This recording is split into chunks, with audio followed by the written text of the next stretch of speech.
Next, we're going to go through passive ranges of motion. We'll start with the shoulder joint, and I like to have my patient at the edge of the table so that I can move around easily. We'll start with your left shoulder. So Jordan, do your best to relax your arm. I'm going to move it upwards. So as I get to the end range, I'm just assessing the tissue stretch. Moving to the other side, relax your shoulder, and comparing the left to the right. For shoulder extension, I'm going to place one hand on his shoulder and then the other on his wrist, slowly bringing his arm back.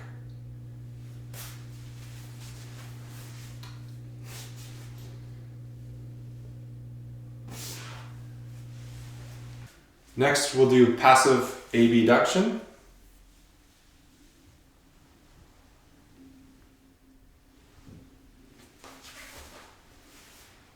And I'm just supporting his back and shoulder with my opposite hand.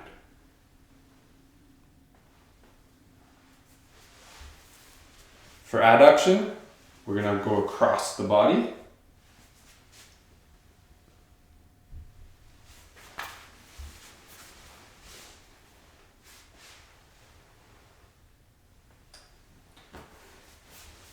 For internal rotation, I'm going to bring his arm up, keeping the elbow flexed to 90 degrees, supporting, turning his arm downwards.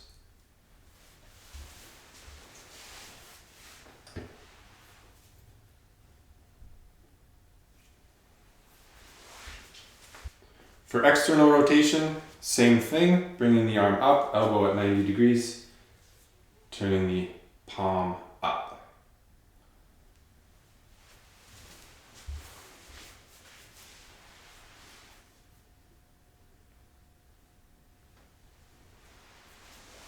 Next, we'll go through protraction and retraction. I'm going to lift Jordan's arm up to 90 degrees, and then I'm going to slowly pull it forward. Good.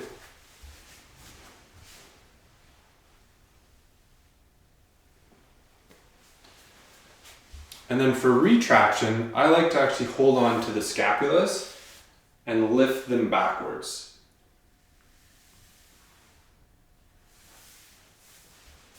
Next, we're going to do shoulder or scapular elevation and depression. So Jordan, I'm going to get you to bend your elbow to 90 degrees and hold your elbow there. And then I'm just going to lift your shoulder up. Nice. Same thing on this side. Good. For shoulder depression, there's not a lot of movement. However, I find you can assess the upper traps by just pushing the shoulder downwards.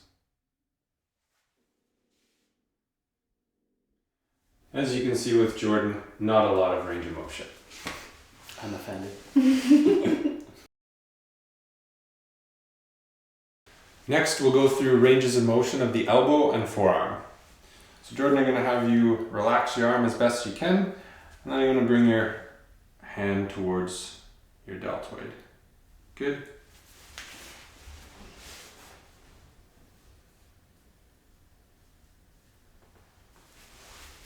For elbow extension, bring the arm up just a little bit, about 45 degrees, and then bringing the forearm into extension.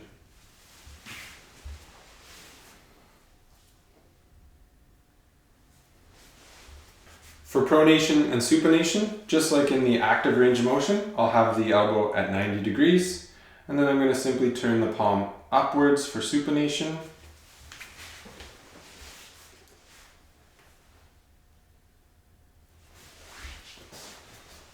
And then the opposite for pronation.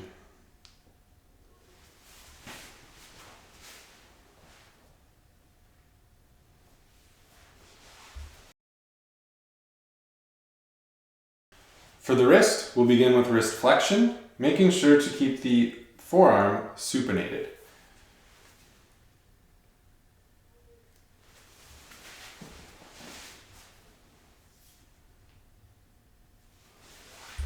Wrist extension, making sure to supinate the forearm once again.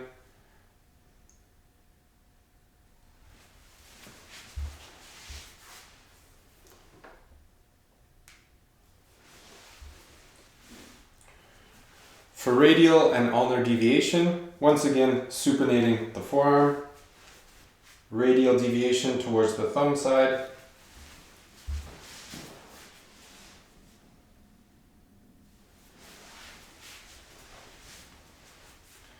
and ulnar deviation towards the pinky side.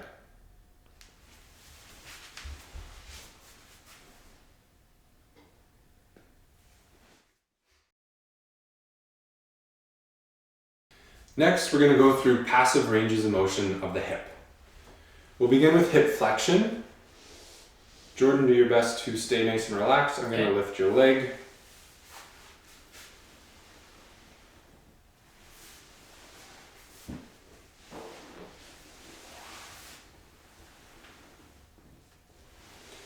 For hip flexion, you can test it two ways. What I just did was more specific to testing the glutes.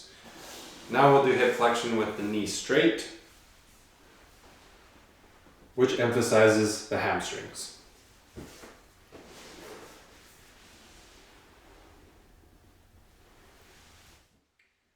Next, we're going to do hip extension. For this, you'll need to turn your patient into prone position. So Jordan, I'm going to have you turn over onto your stomach. Okay.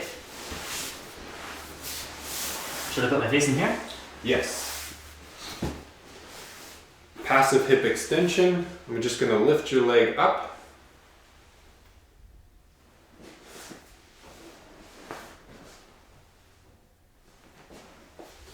Another option for passive hip extension is to support the low back if your patient suffers from lower back pain.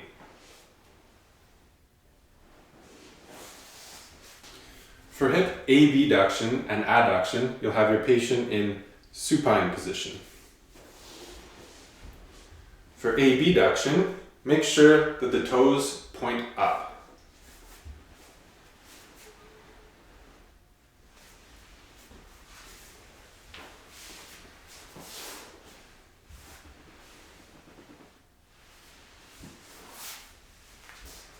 For hip adduction, lift the limb that you're not testing up and out of the way.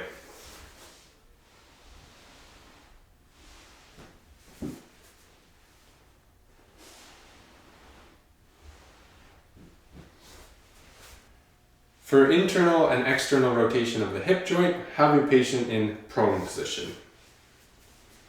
For internal rotation, I'm going to bring the foot outwards.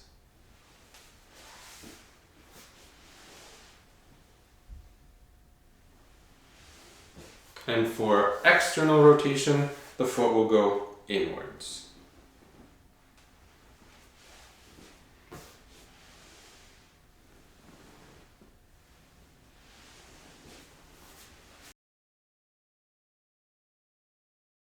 Next, we'll move on to the knee, beginning with knee flexion.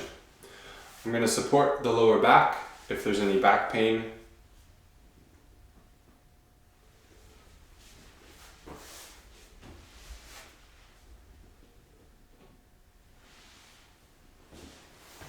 For knee extension, your patient will be in supine. You're going to lift the leg a little bit and then slowly extend the knee. Typically, you won't find too much range of motion here. Also for knee extension, if you're assessing the hamstrings more specifically, lift the leg up and slowly go into hip flexion with knee extension emphasized. Making sure to keep the leg as straight as possible.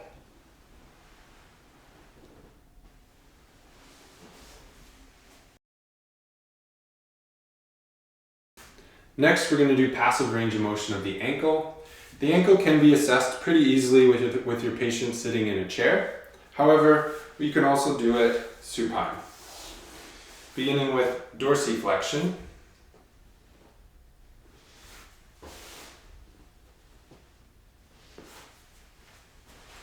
Next, we'll do plantar flexion.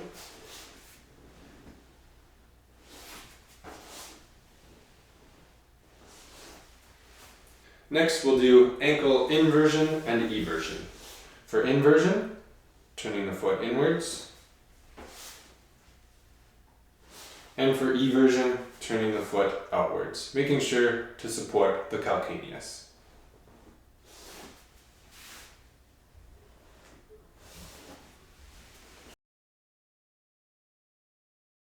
For passive range of motion of the neck, I like to do my assessments with the patient supine because that's likely when you're going to do it during your practice as well. Supporting the head and the neck, we'll begin with flexion.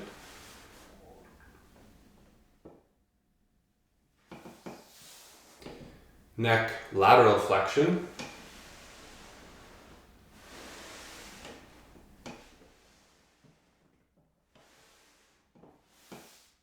Next we'll do cervical or neck rotation.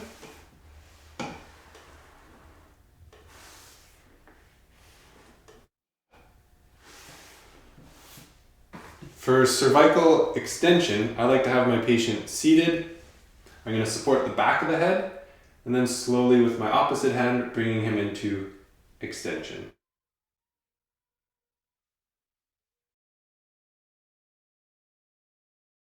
Next we'll go through passive range of motion assessment of the thoracolumbar spine. Jordan, I'm going to have you cross your arms again. Okay. I'm going to bring you into flexion. I'm going to support with my back hand. One hand's going to come onto the opposite shoulder. And I'm going to slowly bring him forward. Depending on what you're assessing, for example, thoracic or lumbar, you can place your hand to emphasize that movement. We'll do that one more time. I'm going to bring my hand a little bit lower, just above his L1 vertebra, to assess the lumbar. Higher, I would be assessing the thoracic spine. Next, we're going to assess spinal extension. Cross your arms again for me, please. Okay. Supporting on the opposite shoulder, other hand behind his back. Good. For lateral flexion, Jordan's going to cross his arms again. First, I'm going to go towards myself. And then I'll come to the other side of the table.